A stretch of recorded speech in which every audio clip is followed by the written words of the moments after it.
The screaming stopped at exactly 4:47 a.m., and that silence terrified Valdres Kane more than any sound could have. Through the reinforced windows of the abandoned university's strategic planning center, he watched the last streetlight flicker and die, plunging the campus into an unnatural darkness that seemed to pulse with malevolent life. The zombie outbreak had reached critical mass in mere hours, transforming the bustling academic hub of Meridian City into a feeding ground for the undead. Valdres adjusted his tactical vest and checked his radio one final time. Static crackled back at him, confirming what he already knew: conventional communication networks had collapsed along with civilization itself. As a former military strategist turned emergency response coordinator, he had spent years preparing for disasters, but nothing in his extensive training had prepared him for the sight of his colleagues shambling across the quad with chunks of flesh hanging from their jaws.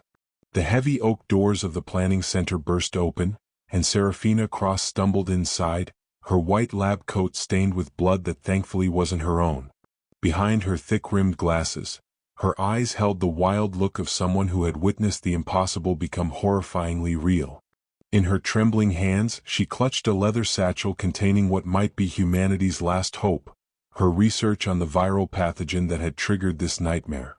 "The CDC facility is completely overrun," Serafina gasped, collapsing into one of the ergonomic chairs that surrounded the room's central holographic display table.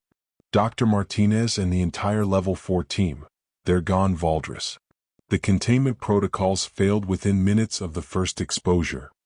Valdres nodded grimly, his weathered face betraying none of the despair churning in his chest. At 52, he had learned to compartmentalize horror in favor of actionable intelligence. "How many samples did you manage to extract?" Before Serafina could answer, the distinctive sound of combat boots echoed through the hallway. Thaddeus Grimm appeared in the doorway, his massive frame filling the entrance as he surveyed the room with the practiced eye of a 20-year veteran. His graying beard was matted with sweat and grime, and the assault rifle in his hand still smoked from recent use.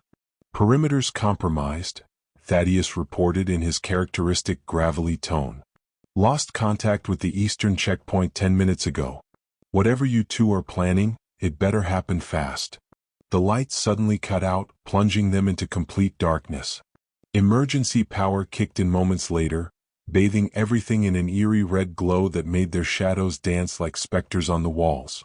Through the windows, they could see movement in the darkness below, dozens of figures shambling toward their building with the relentless determination of the hungry dead. Valdres moved to the holographic display and activated the citywide surveillance network, one of the few systems still functioning thanks to the university's independent power grid. The three-dimensional map that materialized showed the true scope of their predicament. Red dots representing zombie clusters covered nearly 70% of the city, while the few remaining blue dots indicating human survivors were scattered and rapidly diminishing. "My God," Serafina whispered, studying the data streaming across secondary monitors. "The infection rate is exponentially higher than any model predicted. At this rate, the entire metropolitan area will be completely overrun within 18 hours. Thaddeus checked his ammunition and scowled. 18 hours? Lady, I'm not sure we have 18 minutes. Those things down there aren't just wandering around anymore, they're organizing, moving with purpose.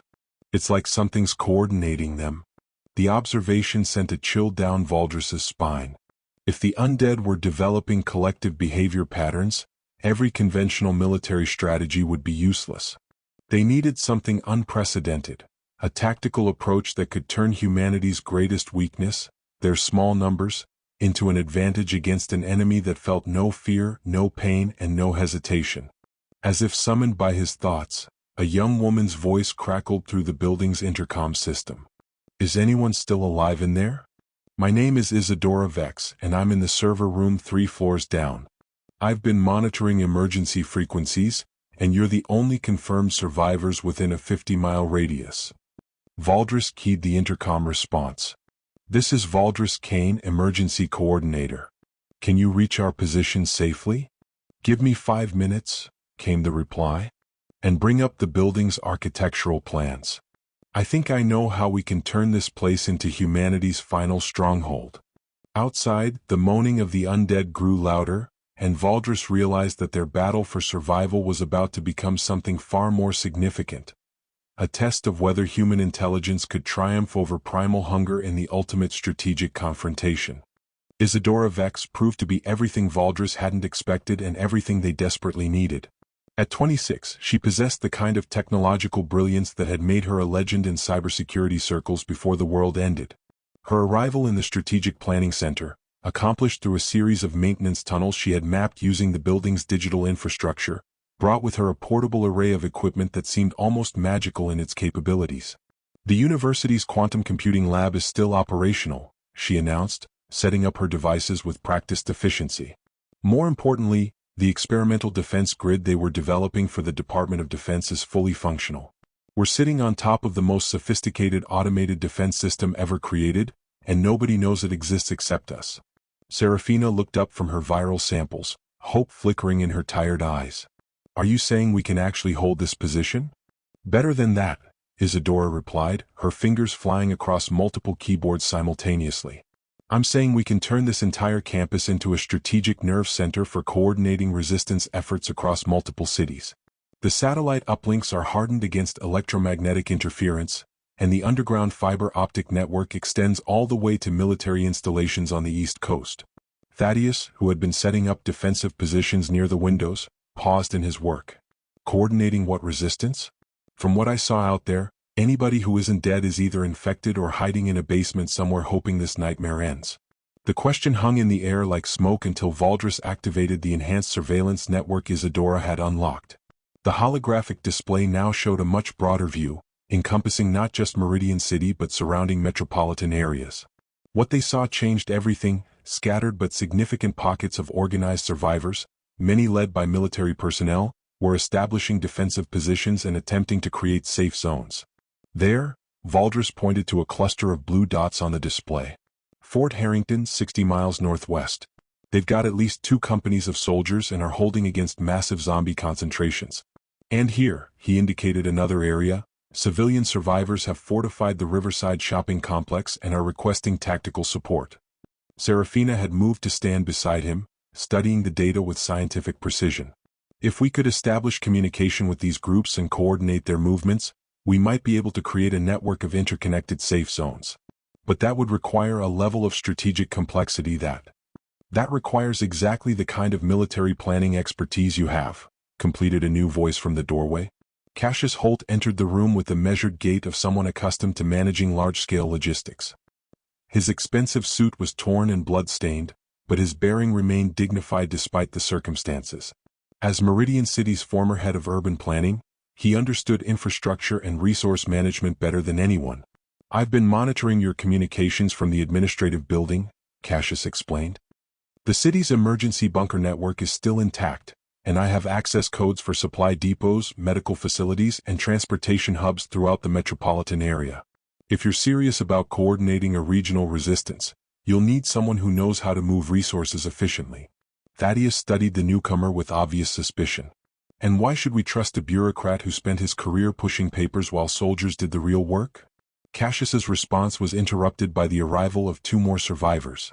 Lyra Nightingale, a trauma surgeon from Meridian General Hospital, entered supporting Zephyr Kane, a reconnaissance specialist whose leg had been badly injured during his escape from the overrun military base. Lyra's surgical scrubs were stained with blood from the dozens of bite victims she had attempted to save before realizing the futility of her efforts, while Zephyr's tactical gear told the story of a running battle against impossible odds. The hospital is completely lost, Lyra reported, her voice steady despite the trauma reflected in her eyes.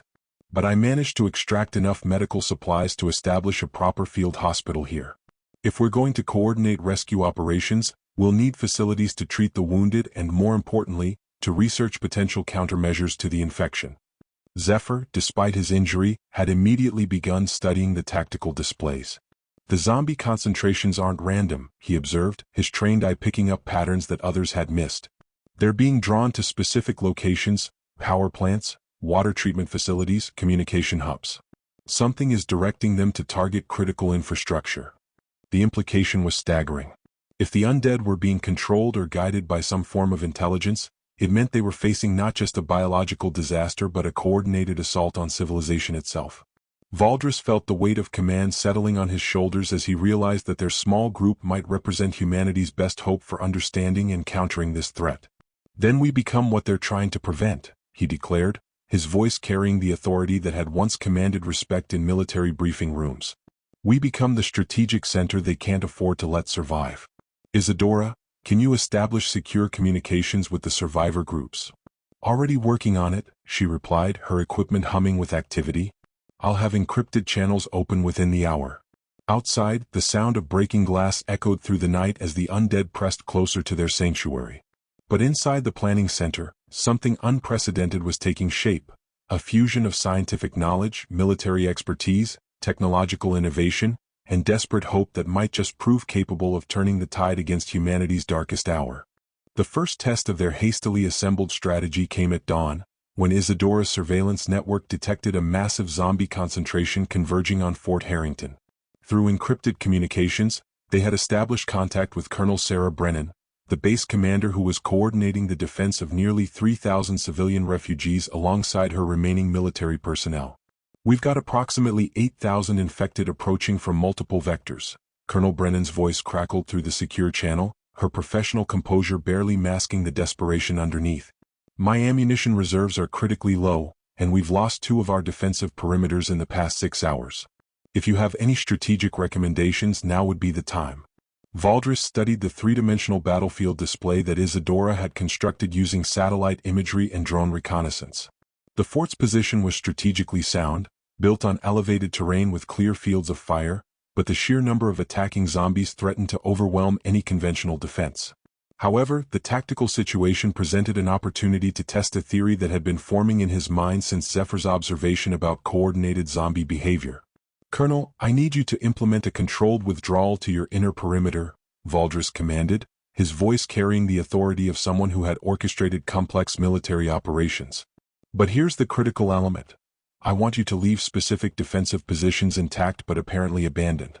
Can your people handle a coordinated deception operation?" Thaddeus, monitoring communications from multiple survivor groups, looked up with interest. "You're thinking like the enemy, aren't you? If something's directing those zombies toward strategic targets, then maybe we can feed it false information." Serafina had been analyzing blood samples from recently infected individuals, her scientific mind working to understand the pathogen's behavioral modifications. "The infection appears to enhance certain cognitive functions while suppressing others," she reported. "Pain response is eliminated, but spatial reasoning and tactical assessment seem to be enhanced. If there's a controlling intelligence behind the coordinated attacks, it might be vulnerable to the same kind of misdirection that would fool human commanders." The plan that emerged was audacious in its complexity. Using Cassius's knowledge of urban infrastructure, they identified abandoned industrial facilities that could be rigged to appear as legitimate strategic targets. Lyra coordinated with medical personnel at various survivor locations to establish false medical research stations that would draw zombie attention away from real defensive positions. Zephyr, despite his injury, provided tactical analysis that helped them predict zombie movement patterns with startling accuracy. Isadora's role was perhaps the most crucial. She had discovered that the experimental defense grid could generate electromagnetic pulses that seemed to disrupt zombie coordination without causing permanent damage to electronic equipment. "It's like jamming a radio signal," she explained, her fingers dancing across control interfaces. "Whatever's controlling their group behavior operates on a specific frequency, and we can interfere with it." The first phase of their strategy unfolded with terrifying precision. As Fort Harrington implemented the controlled withdrawal, zombie forces responded exactly as predicted, concentrating their assault on the apparently weakened positions. But these positions had been rigged with explosive charges and automated defense systems that Cassius had quietly installed in similar facilities throughout the region during his years in city planning. "Detonation in 3, 2, 1, Isadora announced, and the night sky lit up with synchronized explosions across multiple sites. The diversionary blast drew zombie attention away from Fort Harrington just as Isadora activated the electromagnetic pulse system. The effect was immediate and dramatic. Zombie coordination collapsed, turning an organized assault into confused wandering that allowed Colonel Brennan's forces to systematically eliminate the threat. But victory came with a cost that none of them had anticipated. The electromagnetic pulse that disrupted zombie coordination also seemed to trigger a response from whatever intelligence was directing them. Across the surveillance network, they watched as zombie populations in distant cities began moving with renewed purpose, converging on transportation hubs and communication centers with frightening efficiency. "We've gotten their attention," Zephyr observed grimly, studying the movement patterns on the tactical display. "Whatever's behind this, it now knows we exist and considers us a significant threat." Lyra had been monitoring medical reports from survivor groups, and her findings were disturbing. The infection rate is accelerating in areas where we haven't established defensive positions. It's as if our success at Fort Harrington triggered a more aggressive expansion strategy. Serafina looked up from her research station, her face pale with realization. "I don't think we're dealing with a natural pathogen anymore. The genetic markers I'm seeing suggest artificial enhancement, bioengineering at a level that surpasses anything in the published literature. Someone or something created this outbreak deliberately." The implications hit Valdris like a physical blow. If the zombie outbreak was the result of deliberate biological warfare, then their enemy possessed resources and planning capabilities that made their own strategic efforts seem pathetically inadequate. But it also meant that their opponent was capable of making mistakes, of being outmaneuvered by human ingenuity and determination. As he studied the evolving tactical situation, Valdris realized that their first successful operation had fundamentally changed the nature of their conflict. They were no longer simply survivors trying to outlast a biological disaster. They had become active participants in what might be humanity's final war. The question now was whether their combined expertise could evolve quickly enough to stay ahead of an enemy that seemed to learn from every encounter. Outside their sanctuary, the sound of approaching footsteps suggested that their next test would come sooner than any of them had hoped. The footsteps belonged to Dr. Marcus Thorne, a molecular biologist whose arrival brought both crucial information and devastating news. He stumbled into their fortified position just as the eastern perimeter alarms began screaming, his radiation detector clicking ominously as he collapsed against the reinforced doors. The Geiger counter's readings told a story that none of them wanted to believe. The zombie outbreak had reached the Meridian Nuclear Research Facility.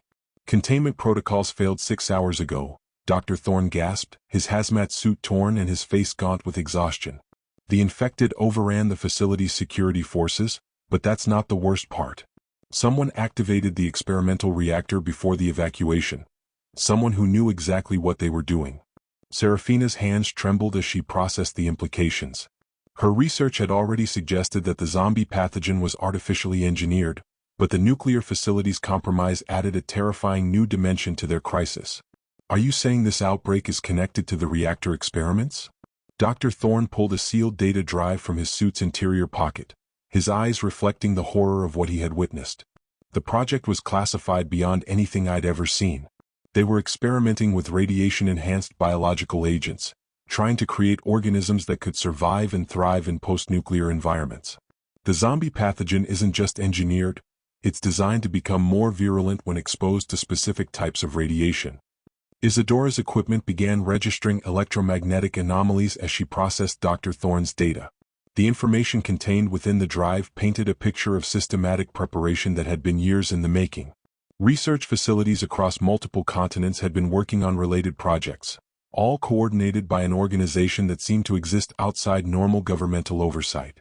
"Look at these communication logs," she said, her voice tight with disbelief. "The zombie outbreak wasn't an accident or an attack by a foreign power. It was a field test, and we're the test subjects."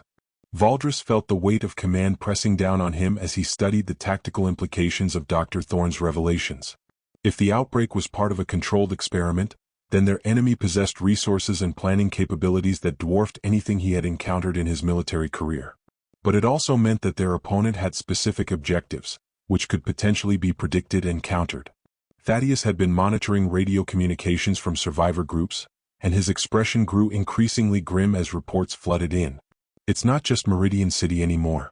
Similar outbreaks are being reported in at least 12 major metropolitan areas across North America, each one centered around a research facility or military installation."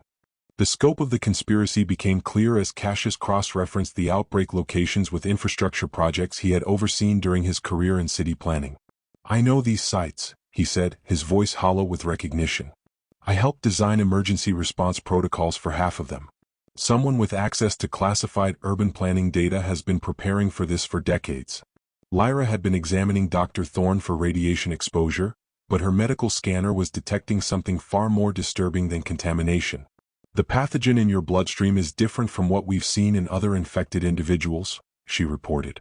It's been modified, enhanced somehow. You should be showing symptoms by now, but instead, you seem to be developing an immunity. The discovery that controlled exposure to the enhanced pathogen could potentially create immunity rather than infection offered a glimmer of hope, but it also raised questions about Dr. Thorne's true purpose in reaching their facility. Zephyr, despite his injury, had maintained his vigilance, and his reconnaissance training was detecting inconsistencies in their new arrival's story. Your radiation readings don't match the timeline you described, Zephyr observed, his analytical mind cutting through exhaustion and pain. Either you were exposed much earlier than you claimed, or you were deliberately infected with a modified strain designed to create immunity rather than zombification. Dr. Thorne's response was cut short by a massive explosion that shook the entire building. Through the reinforced windows, they could see the nuclear facility in the distance, its cooling towers crumbling as a mushroom cloud began to form on the horizon. The electromagnetic pulse from the detonation knocked out half of Isadora's equipment and sent feedback surges through the quantum computing network.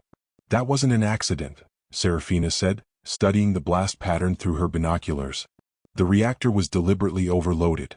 Someone wanted to irradiate the entire metropolitan area. As emergency systems struggled to compensate for the electromagnetic damage, they realized that their situation had become exponentially more complex. The radiation would enhance the zombie pathogen's virulence while making conventional rescue operations impossible. Their sanctuary, which had seemed impregnable just hours before, was now isolated in a radioactive wasteland populated by increasingly dangerous infected. But perhaps most disturbing of all was Dr. Thorne's reaction to the nuclear explosion.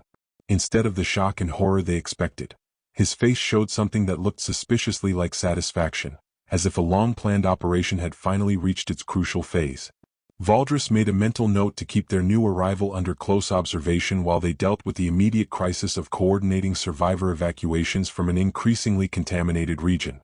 The war for humanity's survival had just entered a new and terrifying phase, and they were no longer certain who they could trust in their own ranks. The truth about Dr. Marcus Thorne emerged 3 hours after the nuclear detonation, when Isadora's partially restored surveillance network detected coded transmissions emanating from their own facility. The signals were brief but sophisticated, containing encrypted data about their defensive capabilities, strategic planning, and most damning of all, detailed biometric information about each member of their team. "He's been reporting to someone since the moment he arrived," Isadora announced, her voice cold with betrayal. "The man isn't a victim of this outbreak, he's one of its architects." Valdris moved to confront Dr. Thorne, but found him calmly seated at Serafina's research station, no longer maintaining the pretense of exhaustion or radiation sickness. His transformation was complete. The desperate survivor had been replaced by someone whose bearing suggested authority and long-term planning. When he spoke, his voice carried the confidence of someone who had been manipulating events from the beginning. "My name is Dr. Marcus Thorne, but I'm not the molecular biologist you assumed me to be," he said, studying their shocked faces with scientific detachment. "I'm the director of Project Synthesis, the initiative responsible for what you've been experiencing. And contrary to what you believe, I'm not here to betray you, I'm here to recruit you." Thaddeus had his weapon trained on Thorne before the man finished speaking, but the supposed infiltrator showed no fear. Instead, he activated a small device that generated a holographic display showing the true scope of the global situation. What they saw defied their worst expectations. The zombie outbreaks were indeed coordinated, but they represented only the first phase of something far more comprehensive. "The pathogen you've been fighting is the least of humanity's concerns," Thorne continued, his tone suggesting someone delivering a well-rehearsed briefing. "It's a screening mechanism, designed to identify individuals and groups capable of strategic thinking under extreme pressure. You've passed every test we've devised, which is why you're still alive when millions of others are not." Serafina's scientific mind recoiled at the implications. "You're saying you deliberately created this horror to test human survival capabilities? The death toll is already in the millions." "The death toll from the real threat would be measured in billions," Thorne replied, manipulating the holographic display to show astronomical data that made their blood run cold. 3 years ago, our deep space monitoring stations detected an approaching object that defies conventional physics. It's not a natural phenomenon, it's a construct, possibly a ship, approximately the size of Manhattan and decelerating from near light speed toward Earth. Cassius, whose experience with large-scale planning helped him process complex scenarios, was the first to grasp the full implications. You're preparing for an alien invasion by testing human resistance capabilities against artificially created disasters. More precisely, Thorne corrected, we're identifying individuals who possess the combination of skills necessary to coordinate effective resistance against an enemy whose capabilities we cannot predict or understand.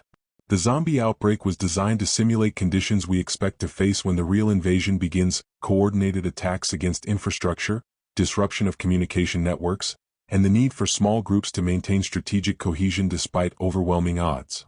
Lyra had been studying the astronomical data with growing horror. When does this object reach Earth? Approximately 47 days, Thorne answered. Which gives us just enough time to establish a global network of resistance cells using individuals who have proven themselves capable of thinking strategically under pressure. Your group represents one of the most successful test cases we've observed. The moral implications of what they were hearing staggered them all. Isadora's technological expertise had helped her process information quickly, but the emotional impact was overwhelming. You murdered millions of people to identify potential resistance leaders? How is that different from what we expect these aliens to do? Thorne's expression showed something that might have been regret, but his conviction remained unwavering. Because if we're unprepared for what's coming, there won't be any survivors to remember the people who died during our preparation. The object we detected isn't slowing down for a peaceful first contact. Its trajectory and behavior patterns suggest systematic evaluation of our planetary defenses. Valdris had been silent during Thorne's revelation, his military mind working to process the strategic implications of everything they had learned. The zombie outbreak had indeed tested their abilities in ways that no conventional training could have matched, and their success had come through exactly the kind of innovative thinking that would be necessary against an unknown alien threat. Assuming we believe you, Valdris said finally, what exactly are you proposing? That we help you coordinate a global resistance network using other survivor groups who've proven themselves during this test? More than that, Thorne replied, activating additional displays that showed the locations of similar successful resistance groups worldwide. We're proposing that you become the operational command center for humanity's defense against an enemy whose capabilities we can only guess at. Your combined expertise in strategy, technology, science, and logistics represents our best hope for survival. Zephyr, despite his injury and exhaustion, had been studying the astronomical data with his reconnaissance specialist's eye for detail. This approaching object, you said it's been decelerating from near light speed. That suggests technology so far beyond ours that conventional military resistance would be pointless. Which is why we need unconventional resistance, Thorne agreed.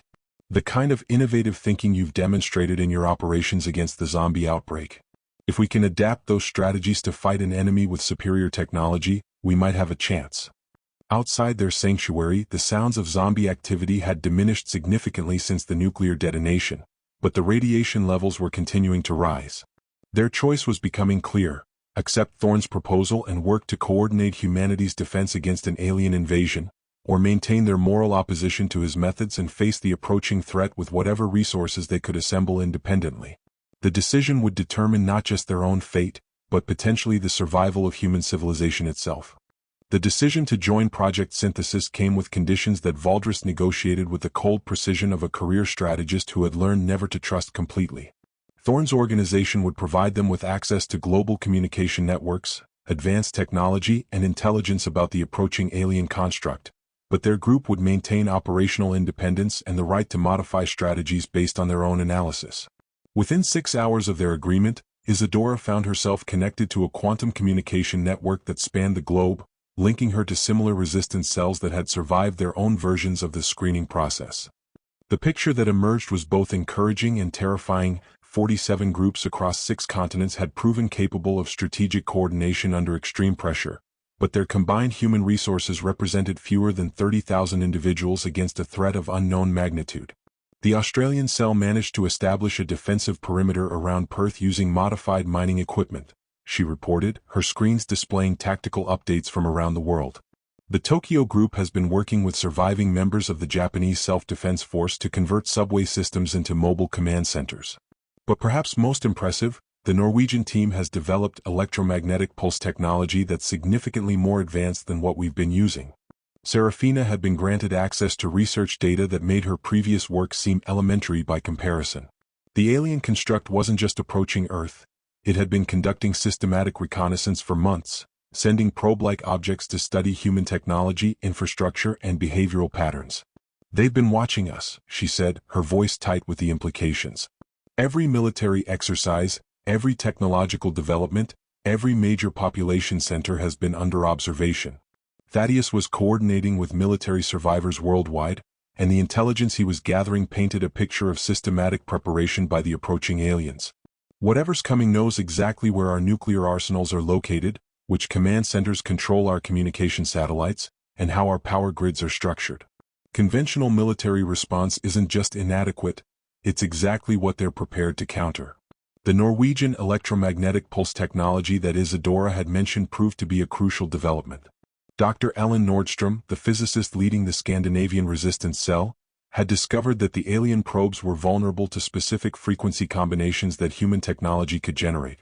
More importantly, she had developed a theoretical framework for creating planet-wide electromagnetic barriers that might disrupt alien systems. "The mathematics are complex," Dr. Nordstrom explained during a holographic conference that connected all 47 resistance cells, "but if we can coordinate simultaneous pulse generation from strategically positioned sites around the globe, we might be able to create interference patterns that would blind their reconnaissance systems and possibly disrupt their technology." Cassius had been working with urban planners and infrastructure specialists from other cells to identify optimal locations for implementing Dr. Nordstrom's strategy. His experience with large-scale logistics proved invaluable as they planned the most complex coordinated operation in human history. "We'll need to establish pulse generation stations on every continent, positioned to create overlapping coverage that accounts for Earth's rotation and magnetic field variations." Lyra's medical expertise had taken on new importance as they learned more about the alien reconnaissance. Several survivor groups reported encounters with recovered probe technology that seemed to have studied human biology in disturbing detail. "They know our vulnerabilities," she warned during strategy sessions. "Whatever biological weapons they might deploy will be specifically designed to target human physiology." Zephyr, despite his ongoing recovery from injury, had become their primary coordinator for intelligence gathering about alien capabilities. His analysis of probe behavior patterns suggested that their enemy was not just technologically superior but strategically sophisticated. "They're not planning a simple invasion," he concluded. "The reconnaissance patterns suggest systematic evaluation of our industrial capacity, resource distribution, and population density. They're planning to occupy Earth, not destroy it." The realization that they were facing an occupying force rather than a purely destructive enemy opened new strategic possibilities. If the aliens wanted to preserve Earth's infrastructure and resources, they would be constrained in their use of devastating weapons. It also meant that human resistance efforts could focus on making occupation costly and difficult rather than simply trying to prevent invasion. Dr. Thorne had been monitoring their strategic development with apparent satisfaction. But Valdris noticed that their handler seemed increasingly nervous as the alien construct's arrival date approached. During private communications, Thorne revealed information that hadn't been shared with other resistance cells. The approaching object had begun transmitting signals toward Earth, complex mathematical sequences that suggested attempts at communication. "They're trying to establish contact," Thorne admitted, "but our linguists and mathematicians haven't been able to decode the meaning. What's disturbing is that the transmissions seem to be directed at specific locations, many of them sites where resistance cells have been most successful." The implications were staggering. If the aliens were already aware of their resistance network, it meant that either their communications had been compromised or the alien technology was far more sophisticated than anyone had imagined. Valdris realized that their next decision would be the most crucial of the entire operation: whether to attempt direct communication with the approaching aliens or proceed with their plan to resist through electromagnetic warfare. As he studied the global tactical display showing the positions of all resistance cells, Valdris understood that they were about to test the limits of human ingenuity against technology that might be centuries or millennia ahead of their own. The success or failure of their strategy would determine whether humanity remained free or became subjects of an alien empire. The final phase of their desperate gambit was about to begin. The alien construct arrived exactly when predicted, but not as anyone had expected. Instead of the massive invasion fleet that global resistance cells had prepared to face, a single object the size of a city descended through Earth's atmosphere with impossible grace, its surface reflecting no light and generating no heat signature. It settled into a geosynchronous orbit above the Pacific Ocean, silent and seemingly inert, while humanity held its collective breath. For 72 hours, nothing happened. The electromagnetic pulse network that 47 resistance cells had coordinated remained activated, creating a planet-wide interference field that should have disrupted any reconnaissance technology. But the alien construct showed no reaction to their defensive measures, no response to their attempts at communication, and no sign of hostile intent. It simply waited, as if observing humanity's response to its presence. Valdris found himself staring at tactical displays that had become meaningless overnight. All their strategic planning, all their preparation for resistance against an occupying force, seemed suddenly irrelevant in the face of an enemy that refused to act like an enemy. "It's been 3 days," he said to the assembled team, his voice reflecting the exhaustion that had replaced anticipation. "Either they're waiting for something specific, or we've fundamentally misunderstood their intentions." Serafina had been analyzing the construct's emissions with equipment that Project Synthesis had provided, but her findings were more puzzling than illuminating. "It's not scanning us," she reported, her scientific training struggling to process data that defied explanation. "If anything, it seems to be learning. The electromagnetic patterns it's generating suggest information processing on a massive scale, but the data flows are all internal." The breakthrough came from an unexpected source. Lyra's medical monitoring equipment had detected subtle changes in global human behavior patterns. Sleep cycles were shifting, cognitive function was increasing in specific areas, and most remarkably, cooperation between previously antagonistic groups was becoming more common. "It's not invading us," she announced during an emergency conference. "It's changing us." Isadora's analysis of global communication networks revealed the scope of what was happening. Conflicts that had raged for decades were ending through peaceful negotiation, scientific discoveries were being shared freely between nations, and technological development was accelerating at an unprecedented rate. "The construct isn't using weapons or force," she explained. "It's broadcasting some kind of signal that's enhancing human cooperative instincts while suppressing aggressive behaviors." Dr. Thorne's final revelation completed their understanding of the situation. Project Synthesis hadn't been preparing humanity to resist an alien invasion. It had been preparing them to prove that human civilization was worth preserving. "The construct is an evaluator," he explained, his earlier deception finally giving way to complete honesty. "It's been sent by a galactic confederation to determine whether humanity should be permitted to continue developing or whether our species poses too great a threat to galactic stability. The zombie outbreak, the resistance cells, the strategic coordination under pressure, all of it had been a test designed to demonstrate human capacity for both survival and cooperation. The aliens hadn't been studying humanity's military capabilities, they had been evaluating whether human intelligence could overcome human aggression when faced with existential threats." Cassius understood the implications first. "The resistance network we created, it wasn't preparation for war. It was proof that humans can work together effectively when survival depends on cooperation rather than domination." Thaddeus lowered his weapon for the final time, his soldiers' instincts finally recognizing that their war had ended before it began. "So what happens now? Do they leave us alone, or do we become part of their galactic confederation?" The answer came in the form of direct communication, not through radio or quantum networks, but through the enhanced cognitive abilities that the construct's influence had generated in humans worldwide. The message was complex but clear. Humanity had passed the evaluation by demonstrating that intelligence and cooperation could emerge from even artificially created disasters. The construct would remain in orbit, gradually increasing its beneficial effects on human cognitive and social development, until humanity was ready to join the broader galactic community. Zephyr, his analytical mind processing the long-term implications, realized that their victory was also a profound loss. "We'll never be the same species we were before," he observed. "Whatever we become under their influence, it won't be purely human anymore." But Valdris, looking at the global tactical display that now showed cooperation and progress instead of conflict and crisis, felt something that had eluded him throughout their desperate struggle: hope. The resistance cells they had built would become coordination centers for rebuilding civilization, but this time without the aggression and competition that had defined human history for millennia. Serafina's final analysis of the alien technology revealed that the construct's influence was reversible if humanity ever chose to return to its previous state, but that choice would need to be made collectively and unanimously. "They're not forcing evolution on us," she explained. "They're offering it as an option with the understanding that we can choose our own path forward." As the sun set over their sanctuary, now transformed from a fortress into a center for coordinating global reconstruction, Valdris realized that their story had become something unprecedented in human history, a war that ended in victory without a single shot being fired against the actual enemy.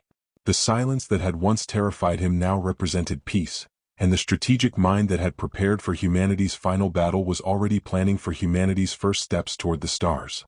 The zombie outbreak that had claimed millions of lives remained a tragedy, but it had also become the crucible that forged a new kind of human civilization. One capable of looking beyond Earth toward a universe filled with intelligence, cooperation, and infinite possibilities for growth. Their final stand had become humanity's first step toward a future none of them could have imagined, purchased with sacrifice but delivered through the very qualities that made them worth saving.